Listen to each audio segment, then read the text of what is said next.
त्याच्यामध्ये 4 आहे, श्वेतांबर आहे, दिगंबर आहे, रक्तांबर आहे, पितांबर आहे. म्हणजे पिवळे वस्त्र घालणारे ते पितांबर, लाल वस्त्र घालणारे ते दिगंबर, श्वेत वस्त्र घालणारे श्वेतांबर आणि काहीच वस्त्र न घालणारे ते दिगंबर. दिग म्हणजे दिशा आणि अंबर म्हणजे वस्त्र, म्हणजे दिशा हे तुझ्याचं वस्त्र आहे असे दिगंबर. अशा संप्रदायाची वृषभदेवाने निर्मिती केली. त्यांच्या पोटी 100 पुत्र झाले. 100 पुत्रापैकी ज्येष्ठ पुत्र असणारा भरत, त्या भरताचं चरित्रावरून आणि त्याच्या कर्तव्य कर्मावरून आपल्या देशाला भारत हे नाव पडले. पहिले या भारत देशाला अनेक नाव होते. अजनाभ वर्ष असं नाव होतं. भरताच्या पराक्रमामुळे भारत हे नाव पडलं. इथं अनेक पराक्रमी भरत झाले. एक ऋषभदेवाचा पुत्र भरत, दुसरा शकुंतलेचा पुत्र भरत, त्याने सुद्धा पराक्रम केला. तो तर लहानपणी वाघासोबत खेळायचा.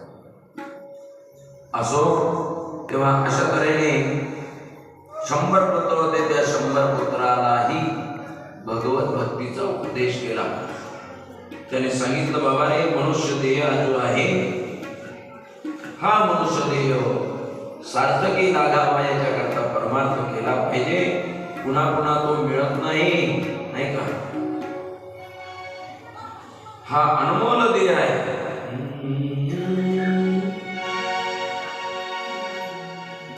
मनुष्य देह अनमोल रे,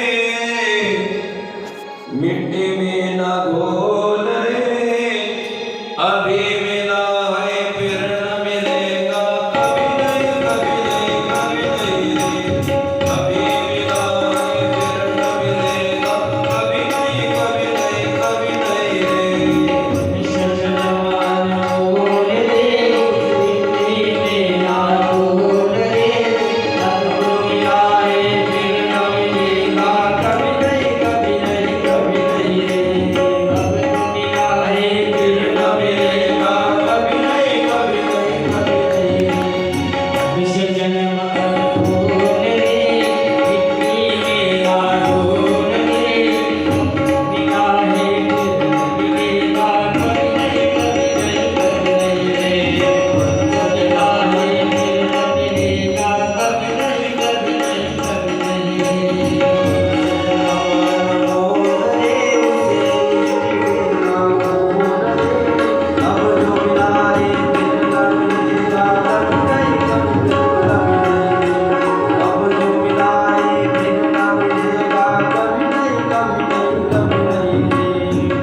नहीं रे.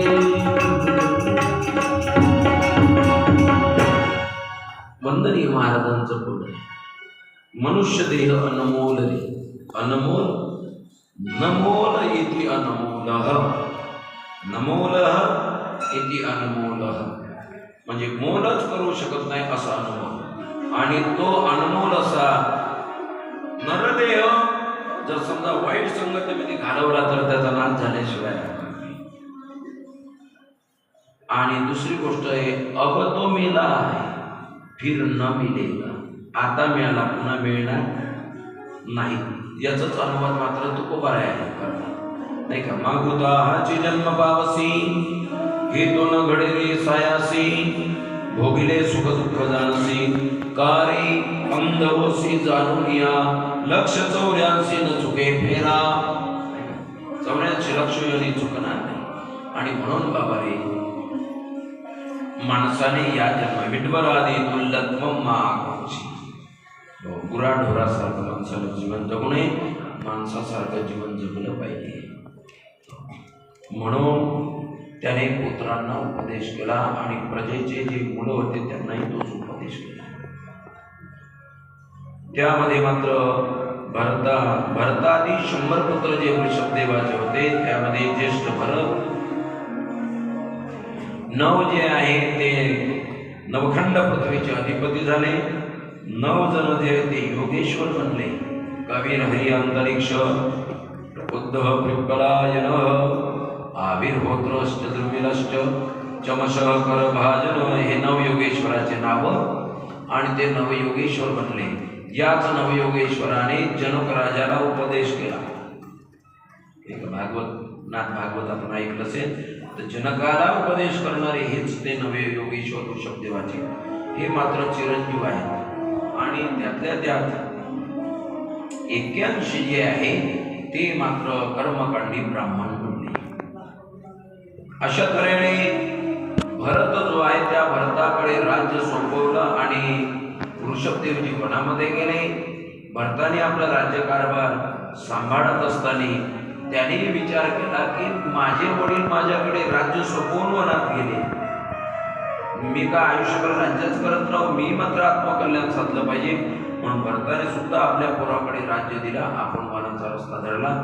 एका गंडकी नदीच्या तीरावरती त्रिकाल संध्या करून पर्णकुटी बांधून तो राहू लागला. भगवत चिंतन करायचा. करता करता करता करता काय झालं की एक दिवसचा प्रसंग की संध्या वंदन करीत असताना एक हरणी दुपारच्या वेळेला आणि सगर्भावती पाणी पिण्याकरता आली.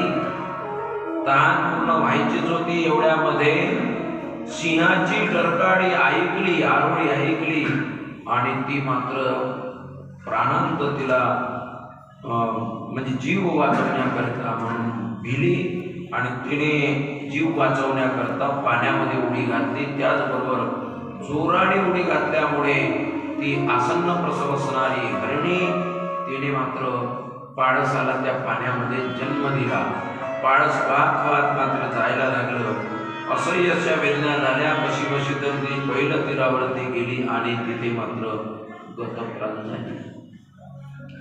ते हरणाचं नुकतंच जन्मलेलं पाळस वाहत वाहत भरत ज्या ठिकाणी सूर्याला अर्घ्य देत होता, दुपारची संध्या करीत होता, त्यावेळेला मात्र ते त्याच्या नजरेच्या पुढं आलं आणि त्याने वाटलं की याची मात्र माय मरण पावलीच वाटते. हे पाळस वाहत जाऊन राहिलेलं आहे, याला जर वाचवलं नाही तर हे मात्र मरून जाईल. म्हणून दया आली आणि दयेच्या पोटी मात्र त्या पाळसाला त्याने धरलं, स्वच्छ धुवून काढलं आणि आपल्या आश्रमामध्ये आणलं. त्याच्या खाण्यापिण्याची व्यवस्था केली. दूध लावून आणायचे भिवराईवर, गोळा गोळा गवत जे आहे त्याच्याकरता आणायचे. असं करता करता ते लहानाचं मोठं झालं. आणि प्राण्याचा एक स्वभाव आहे, तुम्ही प्राण्याला प्रेम जर लावलं तर ते मात्र तुमची साथ सोडत, कोणतंही सोडत साथ नाही सोडते, सोबतच राहते. तर असं ते समजा हरिण जे आहे त्यांच्या जवळ बसायचं, कधी मांडीवर बसायचं, कधी गालाला मात्र जिभेने चाटायचं, कधी मात्र पाठीमागून आपलं पाठीनेच खेटायचं. असं करता करता भरताला सुद्धा वाटायला लागलं, बघा हे मात्र मला आई वडील मानते आहे, नाही का. किती मात्र प्रेम करते, लेकरासारखं माझ्यावरती प्रेम करत आहे. कधी मांडीवरती बसायचं, कधी डोळ्याने पाहत बसायचं, कधी मात्र अंगाला स्पर्श करायचा. त्याच्यामुळे मात्र भरत जो आहे तो सुखावत होता. असंच एक दिवस मात्र ते पाळस आणि फिरता फिरता उड्या मारता मारता जंगलामध्ये गेला आणि परत ते आलं. भरताला त्या हरणाचा लळा लागलेला होता, म्हणून भरत विचार करतो की हरिण आणि मला सोडून निघून गेलं, ते वनात गेल्यानंतर हिंस्त्र श्वापद त्याला मारून टाकतील, काय होईल काय नाही काही समजत नाही. कुत्रे लांडगे आदी करून जे समजा वनामध्ये मांस भक्षक जे पशु आहेत ते मात्र याला मारण्याशिवाय राहणार नाही. याला तर मनातलं काही माहित नाही, काय झालं असेल बरं, काय झालं असेल असं मात्र विचार करायला लागला. हरिण हरिण हरिण, हरी या शब्दाला न लावला का हरी म्हणतो नाही का. आणि मग हरिण हरिण हरिण म्हणजे हरी नाही, न म्हणजे नाही. भगवंताच्या प्राप्ती करता म्हणून, भगवत चिंतना करता म्हणून आला, पण हरिण हरिण हरिण हरिण करता करता गतप्राण झाला. अंती या मती सागती. मृत्यूच्या वेळेला जे समजा आपल्याला आठवते तोच मात्र जन्म आपल्याला प्राप्त होत असतो. म्हणून मरणाच्या वेळेला कोणती इच्छा ठेवू नका. मरणाच्या वेळेला देवाची इच्छा ठेवा, देवा झालं बा मनुष्य जन्मामध्ये तुझ्या कृपेने मात्र शेवटापर्यंत येऊन पोहोचला, आता तुझ्या पायाजवळ ठेव, पुन्हा मात्र जन्म मरणाच्या फेऱ्यामध्ये मला काही घालू नको. आम्हाला मात्र आता तुझ्या चरणाचीच सेवा दे, बाकी काही देऊ नको, असं चिंतन केलं पाहिजे. पण हरणाचा ध्यास लागल्यामुळे भरत राजा जो आहे हरणाच्या गर्भाला गेला.